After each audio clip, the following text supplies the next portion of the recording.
orang yang dermawan itu Pak yang selalu dikenang. Terbayangkan nih, ya kau tahu sekek mati, orang kikir itu meninggal, orang pergi ziarah kubur, dia baca namanya di batu nisan, itu tulang-tulangnya sudah hancur, masih napa mau pakai tahu sepa sekeknya tua-tua. Ini pada tulang-tulang sudah hancur.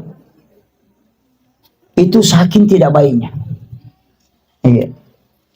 Dan itu sering saya ingatkan, kita ini hidup, tidak usah terlalu ini. Dalam hidup ini kan berat sebenarnya kalau kita tidak punya amal. Karena kita mau ke sana semua. Iya.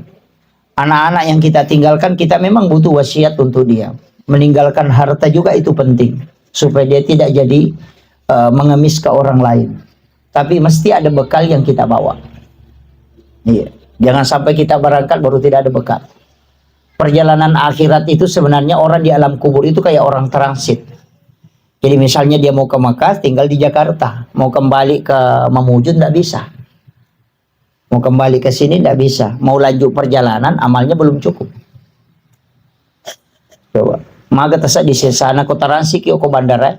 Dia nagana dia tampara, meloto kirewa dia tanah cocok. Miki mataru dia nagana. Maka yang dia tunggu adalah kiriman.